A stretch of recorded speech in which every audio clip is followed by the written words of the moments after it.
correct? Correct. Yeah, that was some years ago. Yeah, we've been doing this for a minute. Right, I've been gone since 2018. Yeah, we were with GMT when we interviewed you back then. 2 years ago, we started Real Talk on our own. Branched out and did our own thing. Congrats. Yes. Kenneth, what you got to say this morning, honey?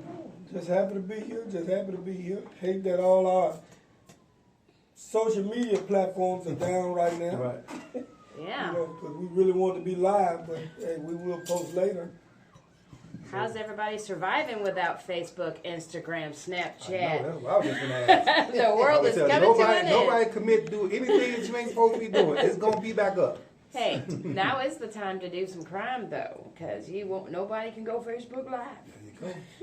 Nobody can tell on you. At least the bosses can look. The workers doing some work now. They ain't looking at the phones today. Y'all ain't right. All the offices are busy today. Yeah, man. Man, people are going to be bored.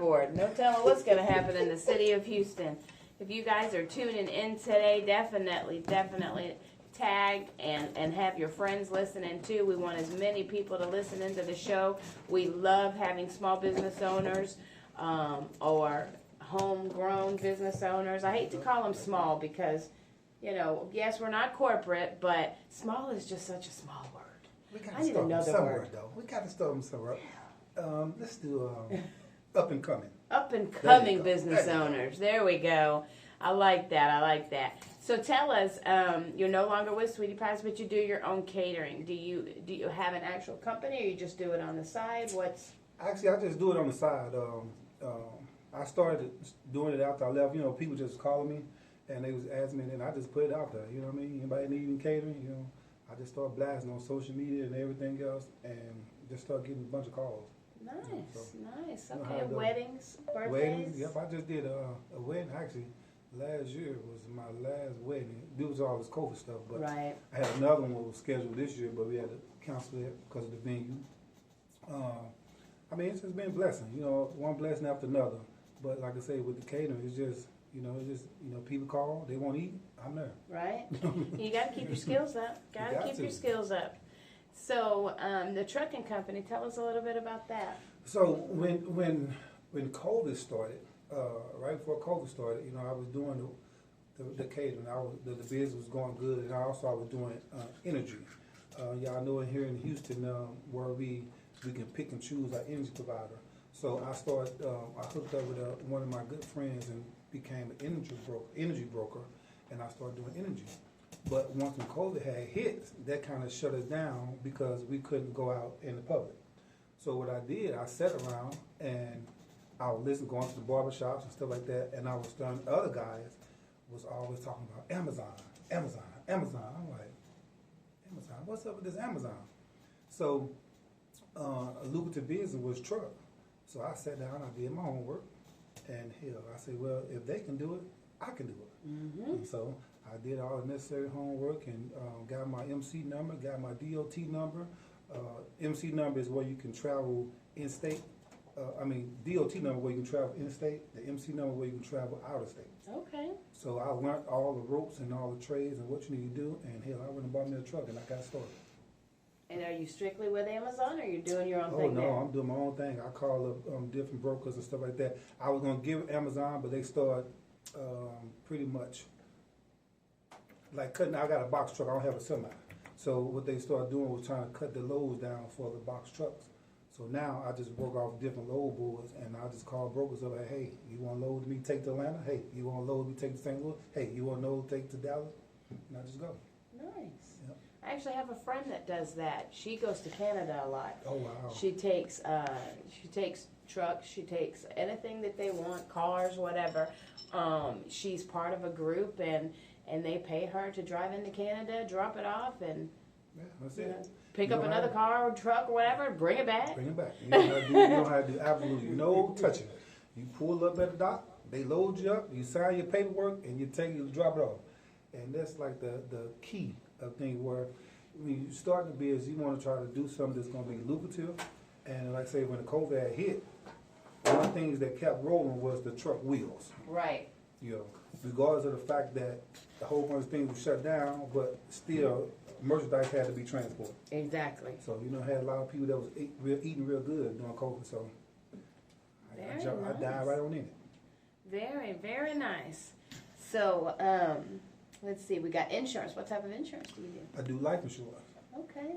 That's one of the other things where, like I say, when COVID hit, I'll keep on saying that because my brain started going to overload. Right. So what I want to do, I want to start helping people out to protect their family, breaking generation wealth, and happen to start their own business, start their own process. Because when I came up, my mom always taught me to get a job. Mm-hmm. Right? And a job to me is just overbroke, meaning that you're not going to never be the boss of that company, and they're only going to pay you the bare minimum of what you actually really worth. Exactly. So once I realized that, and then everything started having COVID, I had to figure out like I need a way that's generate multiple streams of income and something that's going to be residual that I don't have to do too much work for. Right. And I came up with the life insurance where that's having people protect their family because, like I say, a lot of people wasn't fortunate with losing a lot of loved ones during COVID. Too many. Too many. And I was seeing a lot of posters on social media, which is down. So I was seeing a lot of posters on social media where someone lost a loved one and then they doing fundraisers, they doing fish fries, they doing this, GoFundMe. And I said to myself, like, why don't people just take care of their responsibility now? Let me help people take care of their responsibility now. Because I put a quote up when I started insurance, and it was just something that came to me in my sleep, that any man or woman leaves this world without the proper life insurance coverage, they need to come back and see the mess they created. Right, right. Because they don't never know what kind of mess they put somebody else in, a burden that they put somebody else in, or the responsibility that they put on somebody else when they don't take care of their business while they're here on this earth. One thing I learned recently during COVID was that, back in the day, if a loved one passed away and you told them, this person's no longer living, then everything was wiped clean.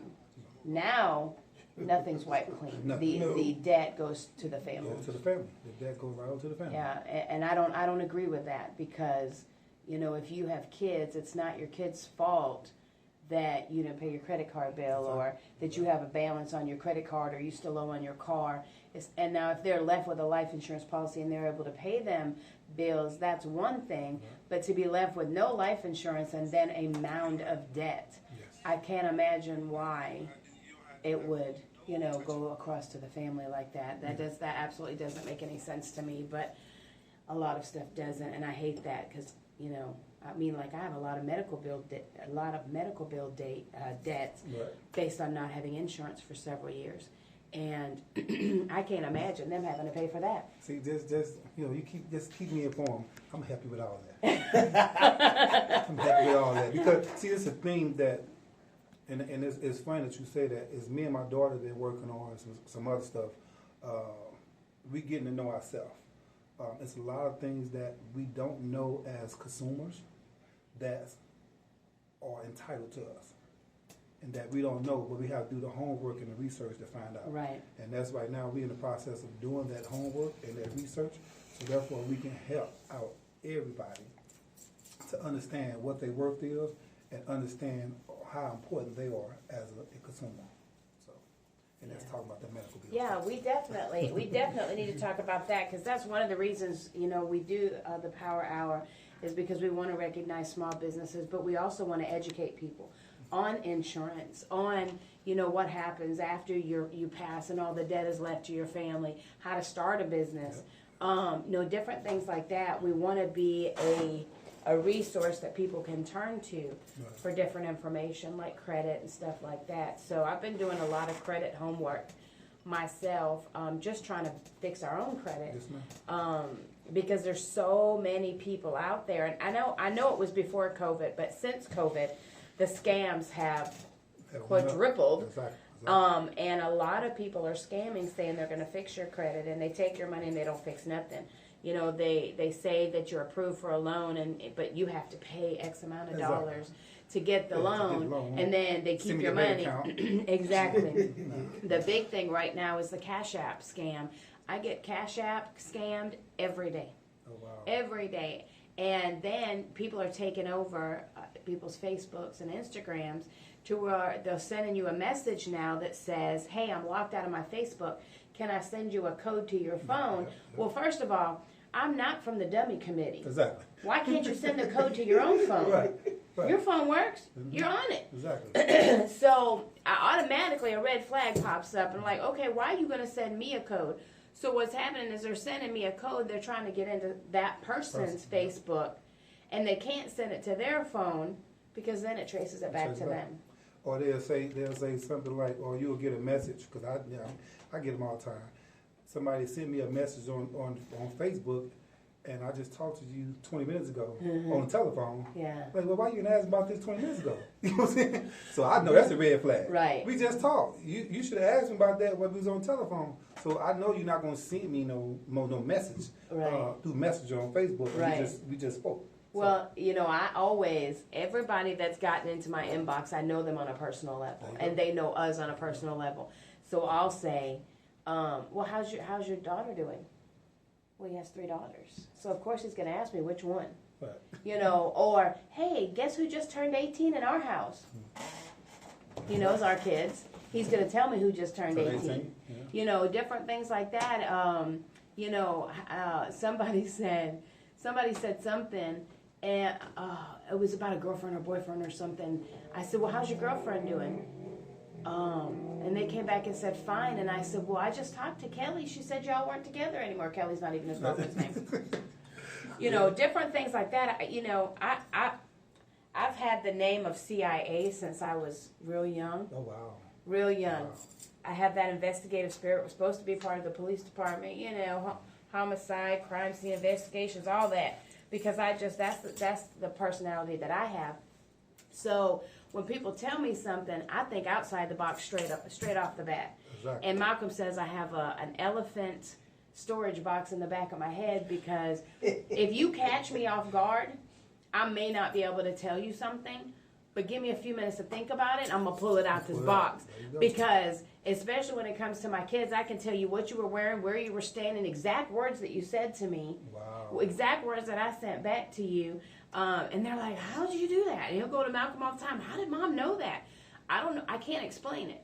But I can tell you, like, a year ago, you were wearing this gray shirt, and you said to me X, Y, and Z, and they're like, what? But now if I'm nervous about something, or if I'm caught off guard, like if the police were to call me in, where were you Saturday night? Hell, I don't know. Right. Because they caught me off guard. But give me 5 minutes, I'm gonna tell you where I was at and what I was wearing. I can't explain that. So everybody that's tried to get over on me, I'm way smarter than they give me credit for. Exactly. Can't get me. You can't get me. I just had a friend, and I haven't heard from a while, and she reached out like, hey, I'm gonna send you a post. Can you post? Now I just left Atlanta, and one of my friends got hacked. Her Facebook page got hacked, and she was telling me about it. And so I had somebody hit me with a message, and I'm like, hey, where you know me from? You know what I'm saying?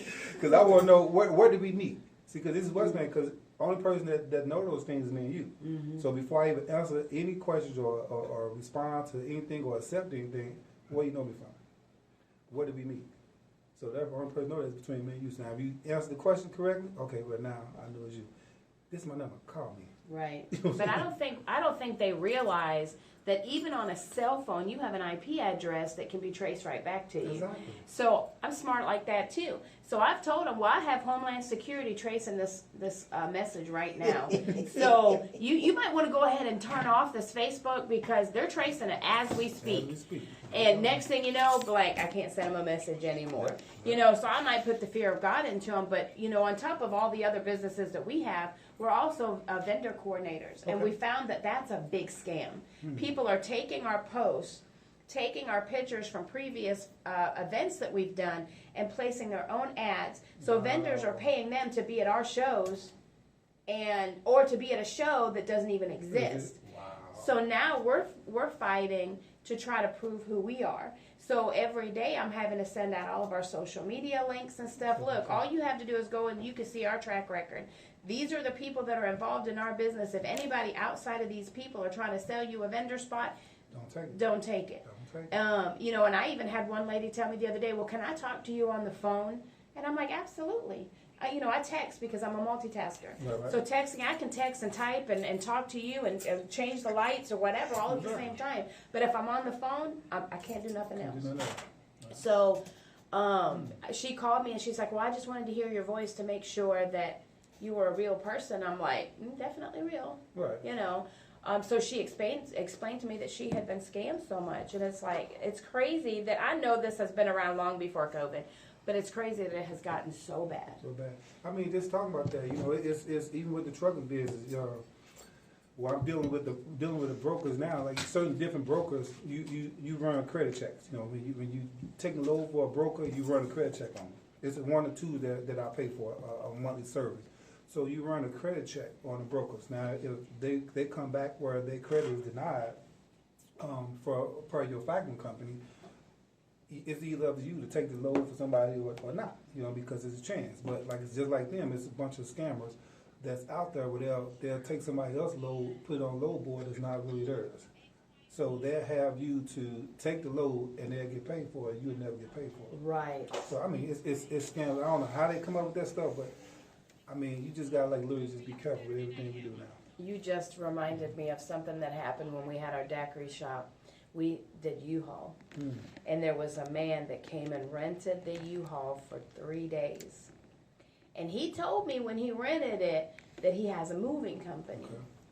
Okay. That 3 days turned into 3 months. Wow. So he took our truck, and it was a cash truck too. So I stopped taking cash because it should all be credit card where we can trace everything.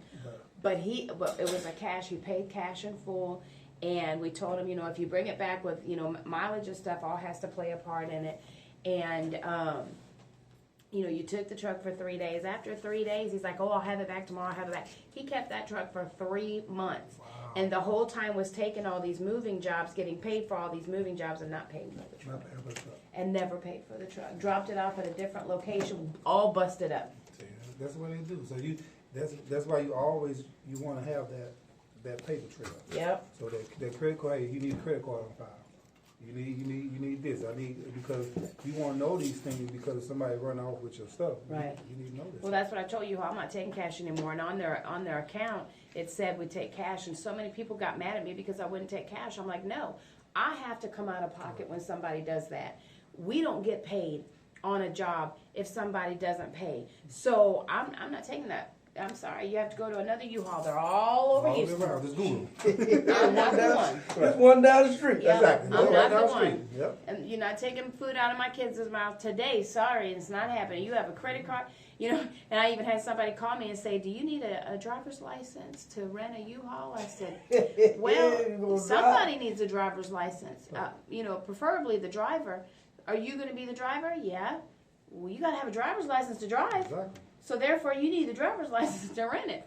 I was like, what? If he could have seen my face, I talk with my face. If he could have saw my face that day, I'm like, what? So I could have been that person on the other end of that phone call. I was like, hey, I'm trying to rent a truck. Do I need to drive license?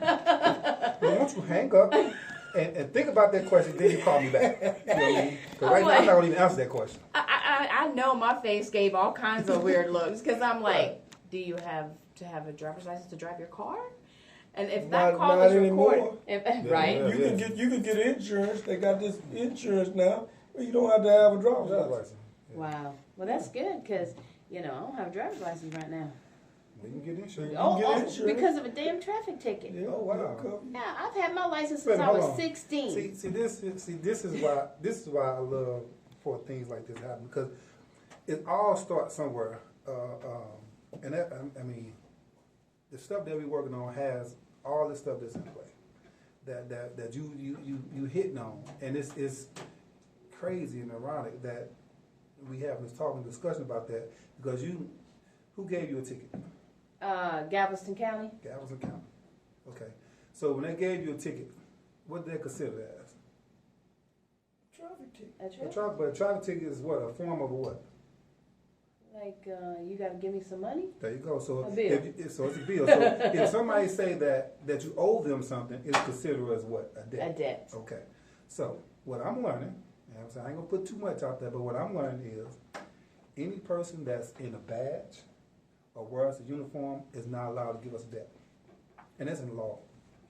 Really? Oh, yeah. Well, I'm gonna fight it then. Oh, yeah. Because look, first of all, I'm not an American citizen, so I have to sleep with the president every time I go to get my driver's license renewed. No way. Literally. So I went, and the immigration didn't approve my driver's license because I had just got my green card renewed. So there's like a 7-day delay or whatever. She said, come back in a week. So I came back in a week, and they approved it, which I knew they would. I've been here since I was 13, Right. you know, whatever. But they denied my green card this year, too, last year, because of COVID. Oh, wow. I've never been denied. Never been in trouble, never had a reason to get denied. But I guess COVID just messed everything up. I got denied, and 3 months later got my card in the mail. But in the meantime, I go to get my driver's license. It expired during COVID. They tell me to come back in a week because of my green card. Then I come back, and she's like, ma'am, I can't give you your driver's license. You have a traffic ticket you haven't taken care of. And it was like I was going like maybe 8-10 miles over the speeding limit. Now they want to charge me $700 for that ticket. Yeah. I'm going to give you some valuable information that you can look up, and guess what you can do? You can fight it, and they got to throw it away. This is why I say this is the power of mind. And like I said, I don't know if it was COVID or what, but I mean, it woke my brain up to a whole nother level that every day I'm learning. You know? Every day I'm learning. And what I learned today, I just want to, you know, a lot of people like to charge people for stuff. You know what I'm saying? We got to empower each other. Yes, amen. We got to empower each other. You know, if we can, when I was down, somebody lifted me up. Somebody gave me a chance. So therefore, I like to give other people the opportunity and a chance, Right. and not charge them bukus of money.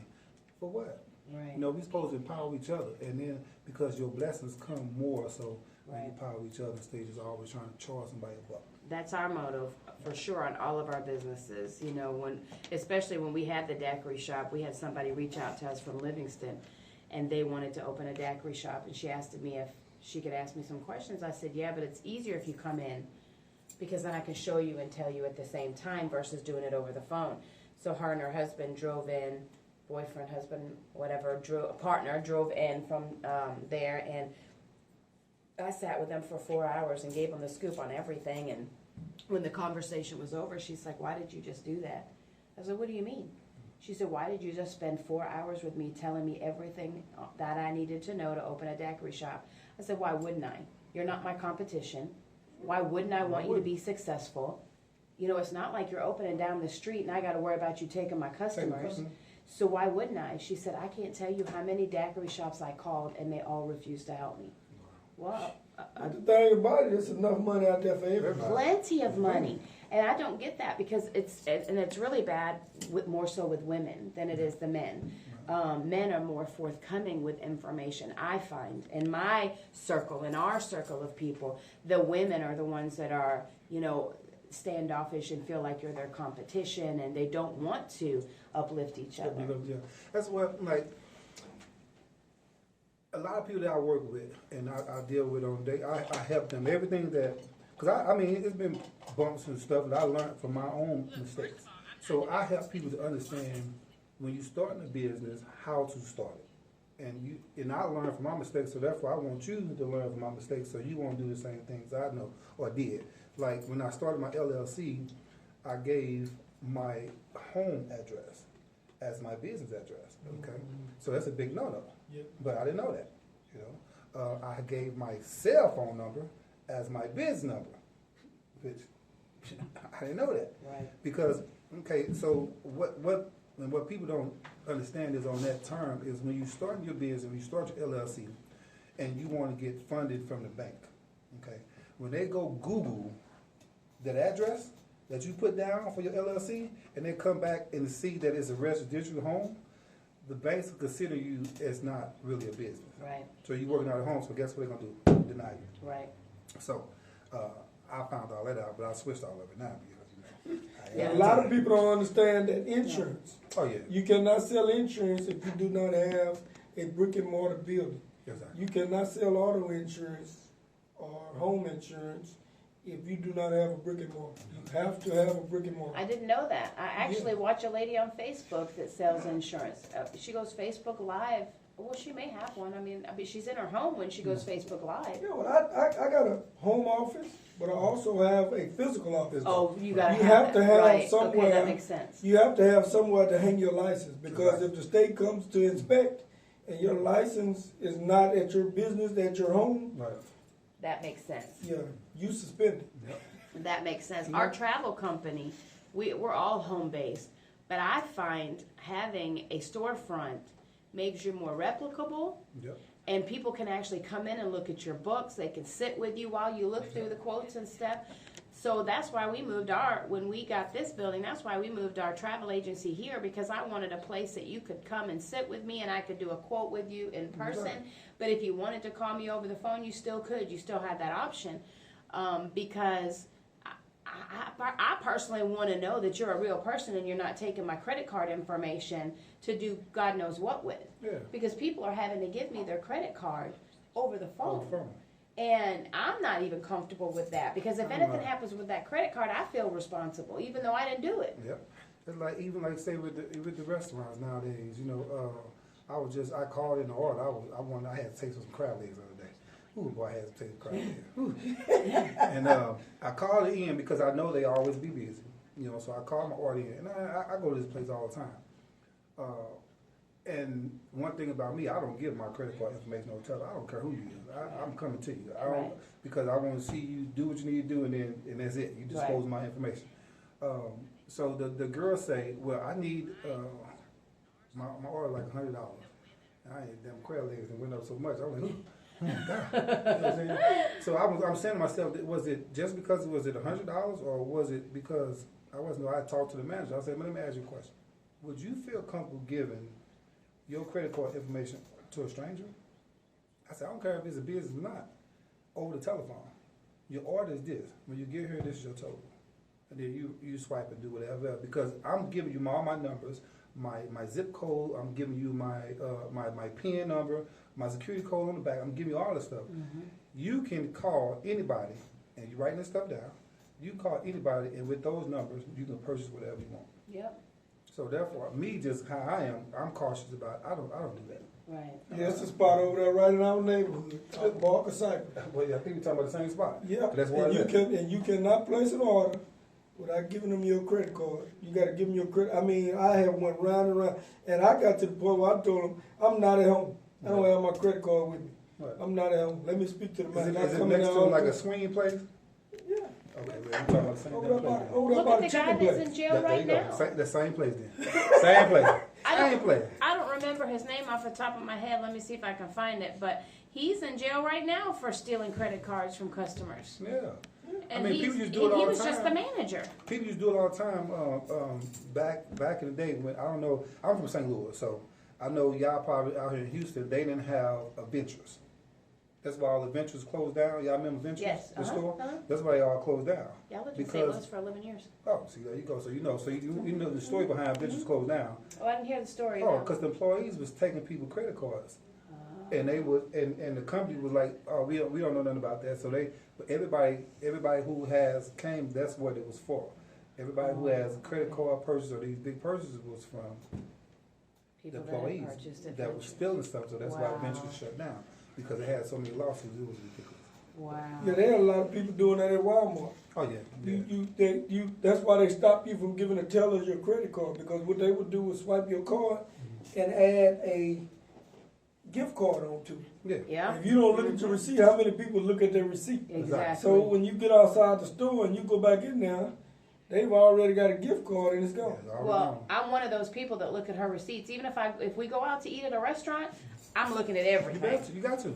This is not. Exactly. I'm not supposed to be charged for this. I didn't order this. You know, I'm constantly. Malcolm's like, just pay the bill. No, I'm not just paying the Receipts. bill. I know, man. Receipts. She was looking at my receipt that night we went out. Let me see that. Look, let me check. I'm thankful for that though, because I'm ready to go. But she's looking at the details. I appreciate got it. to. You And got to. so many times we have caught somebody either yeah. not taking something off, charging us for something we didn't order, or charging us more than the actual. Bring me that menu. Bring me the menu. Yep. You know, and I'm the worst person because I cook. I am a self-taught cook. I am a YouTube university cook, and I've had many wonderful women in my life teach me how to cook. Okay. I can cook all nationalities of food. I choose not to cook Asian because it's not exciting to me. Right. But take me to a restaurant. Because I've been in the medical field for 20 years. I'm the worst patient and I'm the worst customer at a restaurant because I expect perfection when I go. You like me. And if my food is not right, I'm sorry, it's going back. And I didn't send my food back yesterday only because I was able to fix it myself. And I just wasn't in the mood. And they didn't speak English, so I didn't want to fight with somebody I couldn't understand and they couldn't understand me. But typically, Malcolm will tell him when I sit down at the seat, look, I know you're not the cook, but please make sure her order is right because you don't want to deal with her. And I'm nice about it because I've been in customer service, so I know not to take it out on the waiter or waitress. I'll just politely ask for the manager. This is not like we went to Olive Garden. I told him to order the chicken marsala because I knew he would like it. They brought the chicken marsala out and it had this much sauce on this much chicken. I told her, I said, okay, I'm going to need you to go get him a side of sauce. Right. Because that is not how that plate. Look at the picture on the menu and look at that plate and tell me it's the same. What is he going to do with that little bit of gravy? Right. A chicken is already a dry meat to begin with, 9 times out of 10. So I wanted him to experience that meal the right way. So she comes back with a whole different gravy. He pours it on his food and I'm like, that ain't even the same color as the chicken marsala. So Malcolm's like, babe, it tastes good. I'm going to eat it. No, you're not. No, you are not. Give me the manager. And he's like, oh, my God. But at the same point, that meal was $19. And people don't understand that. I don't care if it's $5. It's my $5. Yes. So if I we order work hard something, they for. work hard for it. So if I come into your establishment and you have to live up to your reputation on your menu, if you can't live up to these pictures that you putting on these menus, then you don't need to have this on the item. I mean, this item on the menu. Because I'm like that. I critique everything because since I'm a cook, you know what I'm saying? I look at, okay, wait a minute, hold on. Like, that don't look right. And you know what I mean? So, and then I'm real picky anyway because I have like this stomach virus thing where my stomach is, I don't know why I got like that, but it have got so sensitive over the years. I can say stomach virus, but like when my stomach is so sensitive to different foods, certain things I can't eat. So Have you been tested for gluten? I have been. I now know they told me that I'm lactose tolerant, so Yeah. I can't eat anything with dairy. I am now too. You know what I'm saying? After 40, I think everybody becomes lactose No, intolerant. because I mean, I used to Yeah, love my wife got that eating that ice cream late at night, that homemade vanilla, and then 3 o'clock in the morning, it's coming back Come up. back, man. Listen, I'm critique everything. I went to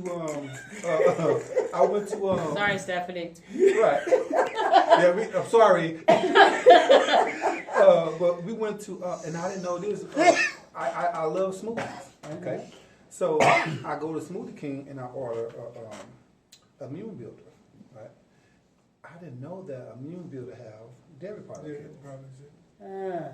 So I was wondering why every time I'm drinking this damn smoothie, thinking I'm just immune builders, I'm trying to be healthy. You know what I'm saying? I'm going to the bathroom. Stomach choke. Stomach choke up. You know what I'm saying? Then I go to the other day we eat. What did we eat? Was it Olive Garden? Yeah, it was Olive Garden. Did you say that? So I go and order the shrimp Alfredo. Up there, Fredo sauce. The Fredo sauce. I'm like, oh my God. So anything now that has dairy in it, I just can't do it no more. Well, one thing I noticed, especially my ex-husband, he was diagnosed with the German disease at a very young age. And the German disease, translated into American form, is an allergic reaction to gluten. So he can't have nothing that has gluten in it. So anytime somebody tells me, the doctor can't figure out what's going on with me, my stomach gets upset when I eat, I always tell them, go get your gluten check. Go see if you're allergic to gluten, because gluten is in everything, unless, of course, you get the gluten-free. Now everything is coming out gluten-free. You can get gluten-free ice cream, potato chips, everything now. But before, gluten was in everything. And 3 or 4 people came back to me and said, yeah, that's exactly what it is. So it's no longer just a German disease. My ex-husband's not even German. Someone down the line is, but he wasn't. But I can't even remember the name of it. But his tongue would turn black. He would get violently sick if he ate certain types of food. just one thing after another, and we kept trying to figure it out, and I'm like, a black tongue? I've never seen that before. Yeah. So I went to the doctor with him because, again, I'm the worst patient. So I'm going to go with you because the doctor, you know, and I'll tell the doctor straight off the bat, you're going to speak English, you're going to speak non-medical to me. Yep. I know my body better than you, so don't tell me that I'm not, you know, that I don't know what I'm talking about.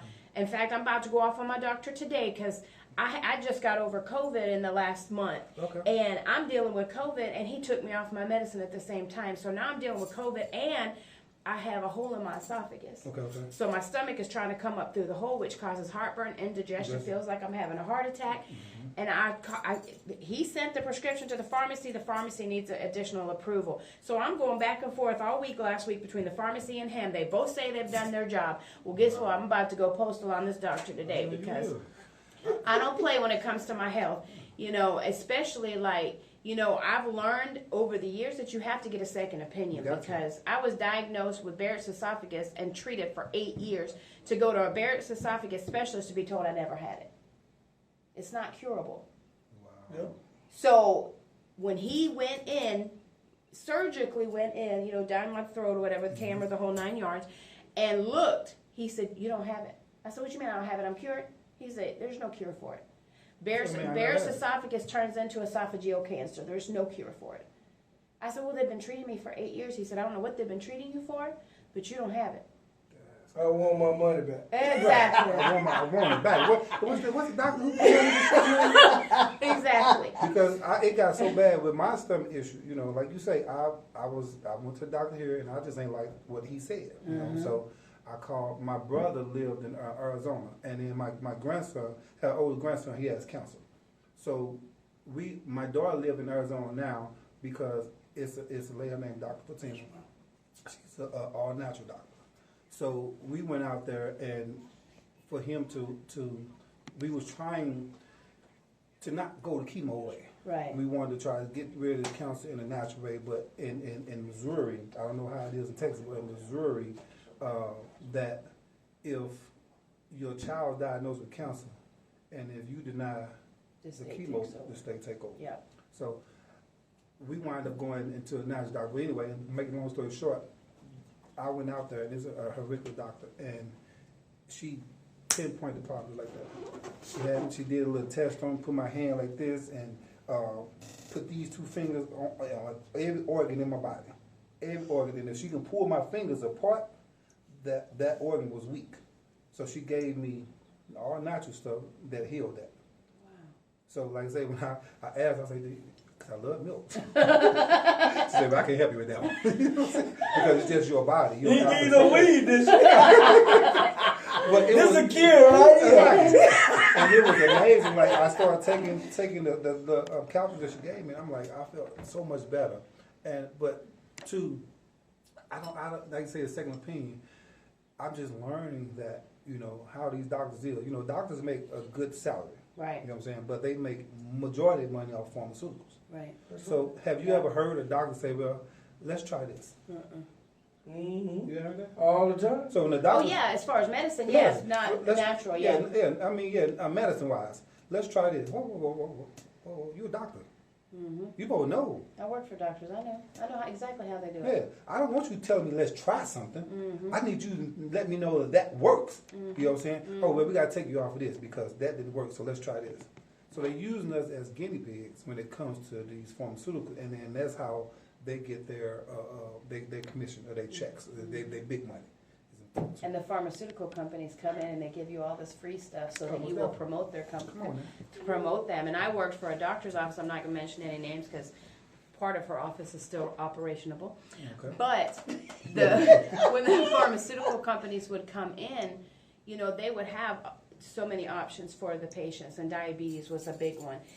I got the privilege of sitting in on the doctors' meetings, all of the doctors' meetings. So I got to hear the inside scoop, and she would ream the doctors because they weren't pushing this medication because this is where they make the most money if they push this medicine. And it had nothing to do with if the insurance covered it, had nothing to do with it if it was good for the patient, had nothing to do with it if the patient had tried it before and it failed. This is a medicine I need you to push. Don't push anything else. You know, they would come in. I need you to do a flu shot. Well, what if they don't want a flu shot? I want a flu shot on every patient. We get so many dollars for every flu shot that we do. And now the same thing with COVID. Do you know how much money they're making off of COVID right now? For every person that is tested positive, they get like 35,000, 3,500, something like that. I don't remember the exact number, but I do know somebody that works in upper place who has all the inside scoop, and she said, yeah.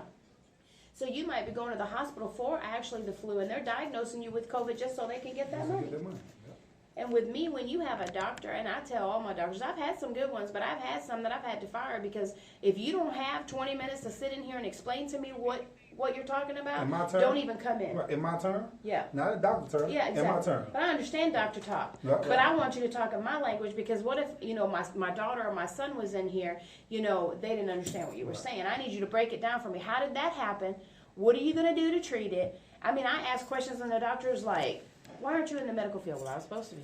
But I decided to raise kids instead. There you go. But that's how I am at the restaurant. I expect a certain treatment. And the same with, we hear this about small businesses. Certain small businesses don't have good customer service skills. They don't. But if you want to be successful, your customer service skills should be the number one straight off the bat, whether you're behind a phone call or you're in person face-to-face with somebody. Customer service is everything to me. And I will call you out on your customer service in a minute. Mm-hmm. In a minute. I don't care, and I talk a lot, if you can't already tell, because I've taken over this whole... I didn't know this. I haven't been on air for a while, so I'm... Lies! Using lies as alibi! I didn't know this. I'm trying to catch up on all this time I've missed on air. Right. But, I will call them out because I feel like, you got to get them back. You got to get me back. I don't have to come here. I don't have to spend my money with you. And there's so many other options. There's other options. And that's where I tell people all the time. I ask somebody a question. Who is the most important person of Walmart? Because I was listening to Plies the other day. Oh God! I love him. He had crazy. And and the stuff he say, people just be looking at Plies. It's crazy. No, you got to look at what he be talking about. It's knowledgeable. It's knowledgeable. You know what I'm saying? And like I said, I go to Walmart now, and that's every day I look. It was supposed to be put on there talking about the all the lanes, the self-checkout lanes that's open and whatnot. And then you got one cashier. Yep. And then you got 15 self-checkout. First of all, I don't work for Walmart. Right. You know what I'm saying? I shouldn't be ringing my own stuff up, and if I miss an item, don't fault me for it. Because you guys can probably train me. You can train me. I'm gonna miss all the big meetings and stuff like that. That's your excuse. You still do it. You didn't train me. I missed this grill here, the $200 grill. I missed it. So don't fault me for it. Don't try to stop me at the door and check for my receipt. Say this ain't on there. Well, you didn't train me to put it on there. I don't know how to weigh the vegetables, so I didn't go through orientation. That's a good one. I remember that one. It's a thing where it's that I literally tell who is the most important. Is it the board members? Is it the CEO? Or is it the customers? I definitely say the customers. It's most definitely customers. That's with any small business. We as consumers, if it wasn't for us patronizing any business, you wouldn't be in business. Exactly. So customer service, when I was at Sweet Pie, I used to literally fire people. Like on the spot. What did you just say to that customer? Charles. Oh, yeah. Charles, man, one of the person. Did you tell the customer that you didn't know? Did you tell the customer, well, you just have to wait? You did not just say it. Hey, man, how you doing? I'll be right back. You come here for a second. Hey, go on, clock on out for the rest of the day. You turn it. Hey, man, what was the problem? And I'll go right back into the mode because I know if it wasn't for the customers, I wouldn't have a job, right? And two, the show won't keep on going. Right. So when people come in and look up the rating, once they be like, oh, Bruce be on point. Because I ain't got time. You know what I mean? I don't have to because I know how important customs is because I'm a customer with so many other businesses. Exactly. And you made the customers feel wanted because you came out of the kitchen. Even though you in the back in the kitchen, you were still out in the front, greeting the customers, talking to the people, and that's what people look for. Yep. You know, that in a business, they want to see sometimes the person that's running. Right. And I used to make it my business to come out. Bruce, a customer see you. What they at? What they at? Who they? And I go out there and I'll take millions of pictures. You know, sit down. I sit down and talk with you. You know what I mean? Because I want you guys to understand that as any business, your customer is the most important people to you. So when you treat them right, it go by word of mouth. And then, like you say, which is our social media still down. Everybody taking pictures. Posting on social media. And that was the number one. We didn't have to really have commercials. You know what I'm saying? We didn't have to have all this stuff. Oh, because we had them cousins coming out. They're going to do all your promo for you. They're going to do everything for you. Because you treat them, and then you respect them coming there and you show them a good time. You know, I have a video that I can pull up. I remember this clear as day. It was this girl, I was back in St. Louis, and it was this girl's birthday, I believe. It was her birthday. I got to find the video, but I'm sure it's y'all probably. We in the, now I know we in the, but that's the good thing about Sweet Pie, why I love them so much, because we just do what we want to do. We ain't no one, we fall for them. I literally turned to a stripper in the dining room. I promise you. You know what I'm saying? Whoa. This girl, this lady was so overwhelmed. She was like, oh my God. We literally went to the back. We took our shirts off. Me, Tim, and some other guy. We took our shirt. Not me. We had tank tops on. We didn't get like. But we came out. We had dollar bills, boy. We pulled it out, and I'm talking about, man. This lady called the restaurant every day for like about a year and a half. I just want to tell y'all how much that means to me. All my friends seen it. Oh man, y'all really made. It was just going the extra mile. Going extra mile. Yeah. You know what I'm saying? It took for us just go and just act crazy like we just normally do. Anyway, we just, stepped outside about it that day. You know what I'm saying? And then and it was a good thing, like all the ones that we threw, that was her. Yeah. Well, when we had our restaurant, our business partner, that was one of their biggest complaints about us, that we're too friendly and we shouldn't be out in the dining room talking to our customers. We couldn't believe it. We had the same incredulous look you got. We were like, what? I'm going to go ahead and resign. Well, we were the owners. They were our business partners. Okay. But we had a business meeting and they said, this is where we have a problem. We want to bring in a manager because we don't feel like you guys are managing the place properly. And I was like, excuse me? Right. First of all, You see the numbers? we're the owners. Right. You see the numbers? You can't hire anybody. We own this place. Right. Everything's in my name. Right. So how are you going to tell me that I have to hire a manager when we're here open to close every single day running this place? I'm back in the back cooking and everything for this restaurant. Well, every time I see a live or my daughter comes up here or we come up here, you guys are in the dining room just chit-chatting. It's called customer service. That's what it's called. We go out there and we ask everybody, how was your meal? Yep. If it's not right, we fix it. We fix it. We got to know our customers on a personal level. My son's turning 18 next week. Bring him in. Yep. So when he comes in, we're telling him happy birthday. How did you know it was my birthday? Your mom told me last week. We knew our customers by name. That was inappropriate. That we needed to have more of a corporate look than a personal look. See, those individuals, they need to go and read the book. Read the book on business and customer service, because people don't understand that when someone come in there and spend a hard-earned dollar with you, you know what I mean, and you don't give them the satisfaction or that customer service that go above and beyond, you can lose that customer and a million more. Yep, because especially if they have a bad experience, Oh my God. they're going to tell everybody. If they have a good experience, they might tell one person. But if they have a bad experience, they're calling their mother, their father, their sister, their brother, their cousin, their neighbor. Don't go over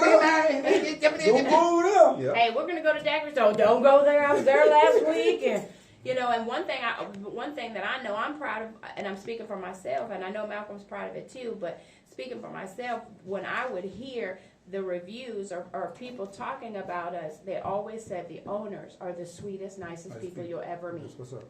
Most owners, you don't even know who owns the place. Show them. You know the manager, and the manager might be a sweet person, but they knew us as the owners and always complimented us on going that extra mile. And that's what business is about. I just wanted to add right quick that what you said earlier about at Sweetie Pies, y'all were just yourselves, and customers love that. Exactly. And I'm adding to what Lisa's saying. When I say that we took great pride in customer service, we took great pride in, they come through the door, it's all about it. Hello, welcome to Daiquiri Soul. welcome back to Daiquiri. So you were here the other day, and trying to figure out their names, trying to remember their names. But our biggest problem was when we left to go do Shopping. the owners' jobs. Everything went to hell. No, nobody got That was- welcomed. that was Nobody our- got asked to come back. That was one of our major problems. Hiring people who had the same focus and vision that we did. See, what I learned, and I don't know if y'all know the story behind Sweet Pie, but we was always that second chance. We believe in second chance helping those out that's been incarcerated, that's been convicted, that's got out. So that was our main thing. So I used to literally go to the parole board, to parole officer, even in Houston. I started this. Well, Tim started it in St. Louis. Was it in St. Louis? Yeah, Tim started in St. Louis, and then we just started repping it. You know what I'm saying? Every state that we go to, the first person I call is parole board. Because That's a beautiful thing, man. Yeah, it is. because the thing is this here. If you want valuable employees, they gotta have something to lose. Uh-huh. You know what I'm saying? They gotta have something to lose, and they want to regain back to society where they was at before they Right. went to prison. Now, you got some people, they just take jobs just to be taken. And I break this down. When I teach my classes, I ask people, what is the purpose that you take a job? You know what I mean? Is it that you like it? Is it the hours? Is it the pay? Or whatnot? And the people, and that's it. And I say the one reason that you should take a job is that you're going to be able to provide for your family. If somebody, if I tell people, most of us do not do it. I'm talking about, I done talked to thousands of people, and they do it. I asked them this question: do you know what it takes for you to live month to month, no matter what? Do you have any idea, any clue what it takes? I'm talking about from gas to your hair done, to your nails, to your groceries, to your light bill, your gas bill, your mortgage, your rent, your car note, your car insurance, your cell phone. Do you have any idea what it costs you to live month to month? People look at me like, no. I'm Yeah, saying the same thing in my head right now. No. See, so that's the issue. Because when we don't know what exactly we have going out, then we don't know what we need to be having coming in. Come in, right? So if I go to, if just in business sense, if my bills is $3,000 a month You gotta make 5. or 9, Yeah. because it's supposed to be 3 times, it's supposed to make 9. So if I can't go and work for somebody for $15 an hour, I would never get to that $9,000. Right. Either one, I'm doing too much, I'm living above my means, or I want too much. You know what I'm saying? Because if I have to rob Peter to pay Paul, then I don't need to be in this situation. Right. So when I tell people, when you're looking for a job, and I tell people all the time, don't just look for a job, look for an opportunity. Right. If you don't find an opportunity, create one. And that's what I did with the trucking. I created the opportunity off of what other people say. But when you have a thing where you got to know your worth when you go into these jobs, because a lot of people get rich off of us. Sweetie Pies I love them, my people, but they got rich off of everything I did. Right. You know what I'm saying? I'm just a small token of it, and so are the other employees, but they were the biggest. Well, they got the name and this and that and another, but still, every company get rich off us as employees. Yes, sir. Every company. They pay us a fraction of what they make. Yes, sir. And I have things like with truck drivers, and that's why I was, successful. Where I took a guy that's been driving a truck for 19 years for a company that was paying him 73 cents a mile. 73 cents. Now this man gone over the road all the time. I said, man, if you look at it, 73 cents a mile, and you add it up times a week, you should be making about $4,000 a week, but you only bring home $1,700. What's the problem? I said, so I'm gonna tell you what I'm gonna do is, you're gonna drive my truck for me, because I don't want to be behind a damn truck. I did it. You know what I'm saying? I did it. Now who didn't like it? I drove from here. To Louisiana. No, not Louisiana. Baton Rouge. Yeah, Louisiana. Baton Rouge to Memphis, to Atlanta, to Nashville, Tennessee, to St. Louis, to Chicago, to Kansas City, back to St. Louis to Dallas, Dallas back to Houston. Now I did all this like in 1 week. I was dizzy when I got here. I know it. I know it. I was dizzy. I even drove here to Colorado in May. I never forget, it was in May. It was a snow blizzard in Colorado in May. Scared the hell out of me because I couldn't see nothing. So I took this guy, 19 years, and I said, man, look, you making about $15,000 to $2,000 a week. I'm gonna break all these routes down. You know, we're gonna get this back and break all these routes down. Your salary is gonna be $3,000 a week, and I'm gonna get you some insurance. That's love. That's love. Yes, Because sir. it's not the point about the money that I make with the truck. It's about helping somebody else out. Yes, sir. That's it. Because Yes, I sir. still get a residual income every week or every month that he goes out. Yes, sir. And I ain't, what I'm doing? I'm sitting there talking right now. Yes, The sir. truck rolling. Yes, sir. So these are things that as blessings that, you know, when you start in business, it's not all about what you want out of life. It's about what you do for somebody else. Right. Make someone feel appreciated. Yeah. So, And then they stay with you. can they stay with you? Yeah, a lot of times people just want to work for a paycheck and they don't have the same mindset that you want them to have. And all the money in the world, you know, I don't feel like it gives, I don't think it gives them the mentality of ownership, You don't. you know, to Because where they get comfortable. Right. See, people get comfortable with people telling them what to do and how to do it. This and that. Me, I that's why I left the restaurant. That's why I left Sweet Pie. Because I outgrew it. I love them, but I outgrew it because at the end of the day, you guys sign up. This is your name on this paycheck. I wanted to see what it feel like for my name to be on my paycheck. Exactly. Not somebody else's name. So now I sign my own paycheck. Oh, so if I want to go out of town, like we just went to me and my whole family just went to Miami. We just went out to Miami, and the whole trip Now normally, you know what, people gotta save up, you know what I'm saying, and go on a trip like that. You be worried, man. White bills too. Especially in Miami, because it's high as hell in Hell, Miami. hell, I'm looking at the menu like, oh, Lord have mercy. You know what I'm saying? Yeah, we had somebody down there in Miami a couple of months ago talking about bringing some lunch meat and Yeah. bread and cheese. You know what I'm saying? Who was that? Well, it's expensive. Where I'm gonna let the cat out of the bag. I'm in a. This is working with a couple, a married couple. They wants to start a restaurant in Florida, and they call WA. You know what I'm saying, to come down there and help them out. Excuse me. But like I was explaining to them, I'm not in it for the money. You know, they want to give me a big old lump sum of money up front.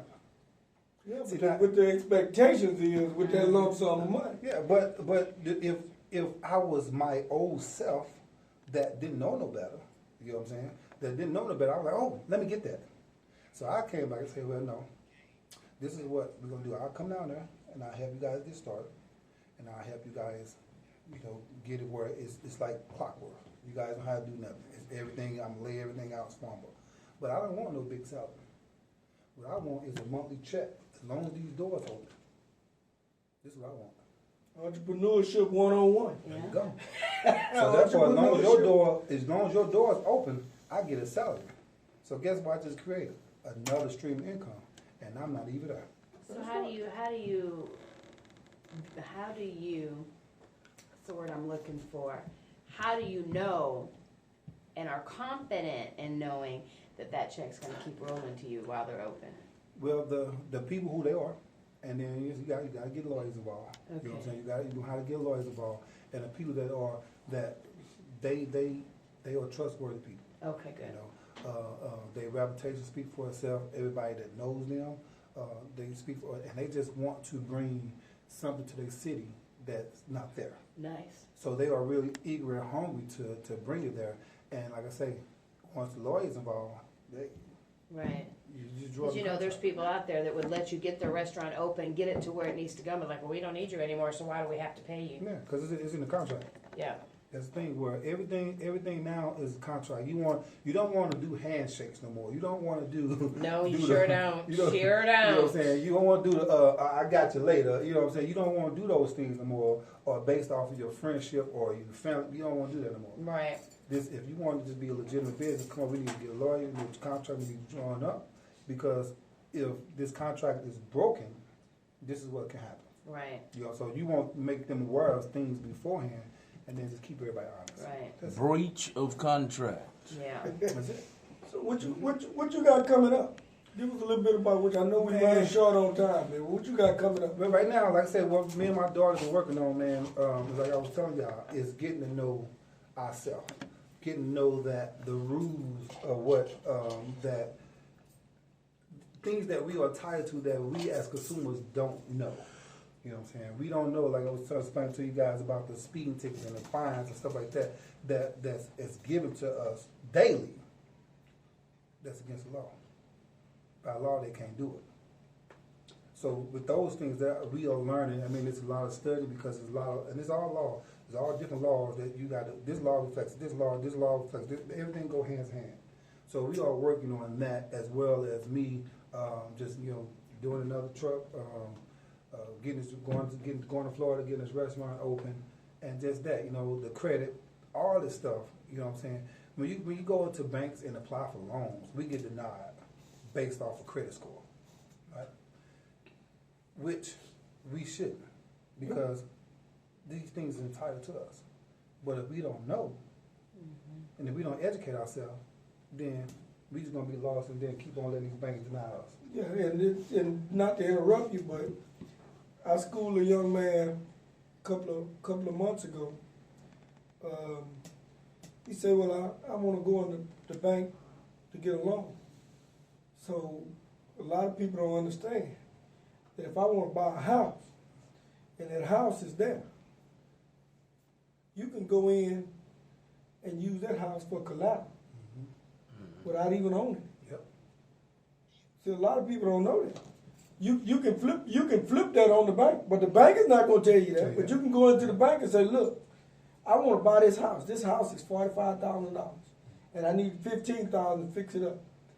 Well, it appraises out at $75,000. How about you give me a loan and I use this house for collateral, and you give me the loan, and then when I get the deed to the house, it comes straight to the bank.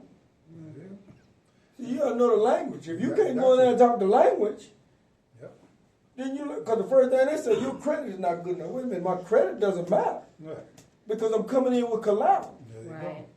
And then speaking of that, not because y'all kidding, but speaking of that, with insurance, car insurance, I'm talking about.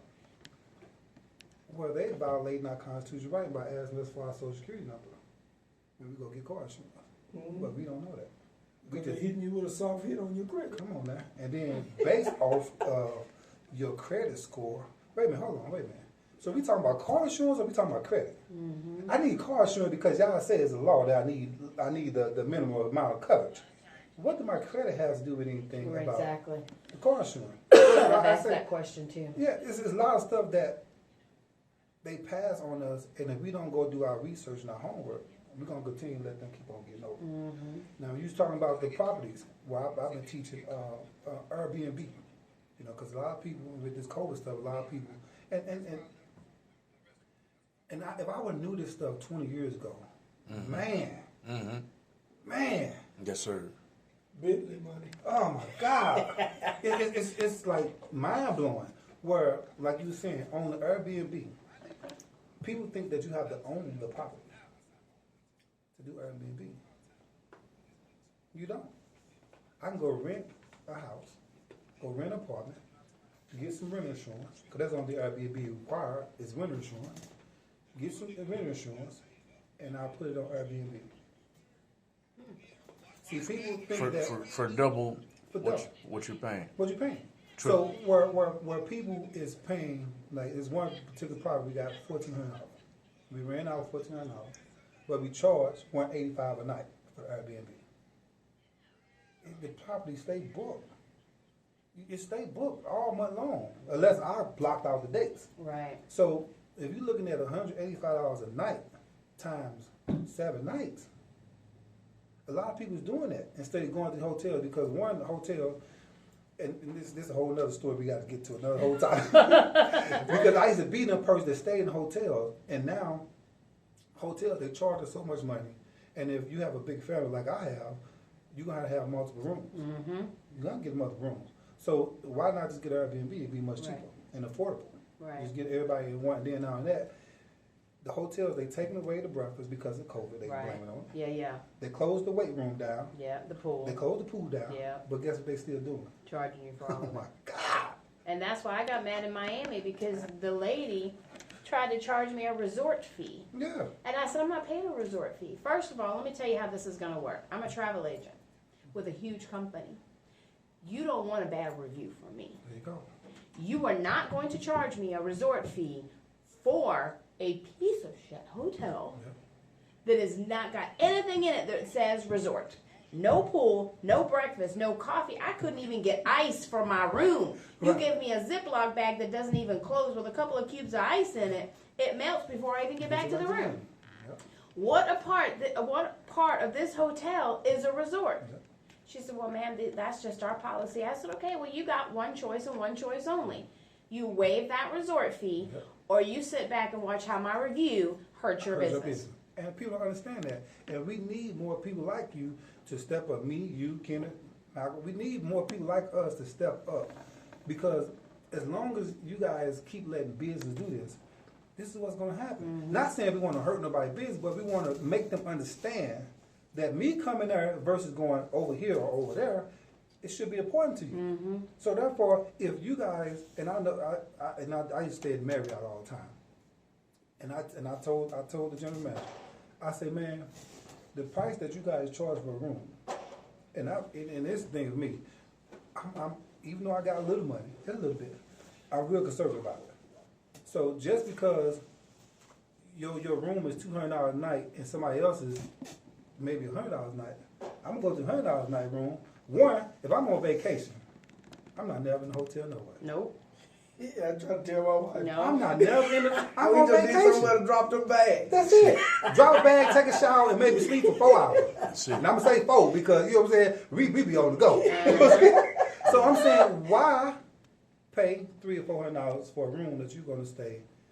Now, if you have a mortgage, you have rent, and I want you to sit down and think about that. Sit down and think about how much of a portion that you just paid for your mortgage, your rent, or your bills that you paid for a weekend. Yeah. Nah, See, that- we don't. People don't value their dollar no more. You know, people don't value their dollar, and that's what people got to wake up. It's COVID time, and it's hard. You know, these jobs are still the way they are. Business is really not growing as fast as they should, and people need to be more concerned and be conservative about the dollar. I do water and energy as well as I do everything else. And when I go into people's homes and I do water tests, okay, I do a water test for a person. Now we all here in Houston. We go and buy bottled water, Sam's, Walmart, or whatever. We go get these bottled water. Soon when the pandemic hit, the first thing that you can't get is water. It's the first thing you get. If you can get it, you only limited to 2 cases, and this. But what And we you got don't 15 people in your house. exactly. But what we don't understand and fail to realize is that we need to get out of that comfort zone. Yeah, everybody like to drink bottled water at their house because the water here in Texas is so hard. But when you correct the problem for your house, filter it. filter it, you'll never have to worry about bottled water again. Exactly. So how much money that you keeping in your pocket and protecting your family and your home? Because the hard water tears our homes up. The water heaters, the washers, your refrigerator, your pipes, your faucets, it tears our house up. But we just so numb. Then you come over like, let me get a glass of water. Oh, we don't drink that water. What? Why you don't drink your water? Oh man, something in that water. Wait a minute, hold on. You constantly keep doing what you're doing instead of correcting the problem. Right. If you correct your problem, you know you never have to go buy bottled water no more. You never got to stand in long lines at Sam's and Walmart, H-E-B, and all these other places. That I went to a gas station when the pandemic. I could have, man. I'm a nice person. but- $18. Oh my God, I could have punched him. I said, man, you lost your damn mind. If you think I'm gonna pay, and the only reason because when we out, me and the crew, when we out, I have a cooler. So therefore, I get the bottled water for us. So we out. We have that. We walking around. We have that water. But when I walk in this gas station, that man told me $17 for a case of water. Yeah. I could have literally pulled it behind that counter. We never ran into it. We saw it all over Facebook. Yeah. But was that in Houston? That was in Houston. That was in Houston. I We didn't had know. it was a guy right there on right there in that area. It was and I shut them down. I ain't lying. I called a couple of my little partners from the south side. You know what I'm saying? They was up there. They was going to what's name was buying Sam's. They was going to buy the 3 box of bleach. You know what I'm saying? And the disinfects and all this stuff. They was selling 1 bottle of bleach for $10. Yep. Little York and Greenhouse. And they was I home. said, and I pulled up, you know, because they had, when nobody else having it, they had the wipes, they had the bleach, they had Pine Sol, they had the disinfect. Everything was $10, $20. You know what I'm saying, for a bottle. So when I pulled up, I said, oh man, let me get some bleach, let me get some, you know, because I always like to, you know, to help out or to show people, you know, give people business. He like, oh well, oh yeah, that's $10 and that's $15. That's I said, what? I said, man, let me explain it to you. I said, I'm gonna be gone for an hour. When I come back, if you here, we're gonna have issues. You know what I mean? Because there's no way that you finna I'm not finna allow, no, this is my community. You know what I'm saying? There's no way that you should be up here price gouging. And it's illegal in Texas. It's illegal. And you up here doing it, the man in the gas station, he like, oh, I didn't know he was doing it. Yes, you did. He paid you. He paid you $50 to get out there. Come on, man. I said, man, this don't even make sense. I say, because, you know, well, I'm from the hood. You do stuff like that, man, okay, I'm coming back, I'm taking everything. You know what I'm saying? Yeah, I mean, I'm just being real. Thank God I ain't like that no more, but I just wanted to show them, as a person, no, we have people that we care about in our community. You're not going to do people like that in our community. Either you're going to do it right or pack up and leave. Right. That's it. Right. I guess they only did that in the hood because we didn't see it out here. I was looking for it. I saw it all over social media, and I'm like, Man, the first Katy. time I see it in Katy. Yeah. The first time I kept telling myself, the first time I see it, I'm gonna react the way you did. Okay, you got me Messed up. You know what I'm saying? but we never saw it. So I don't know. It was everywhere out there. Walmart. It was everywhere out there. Yeah, they was on that little gas station right by Walmart on 5 F29. They was on Walker Site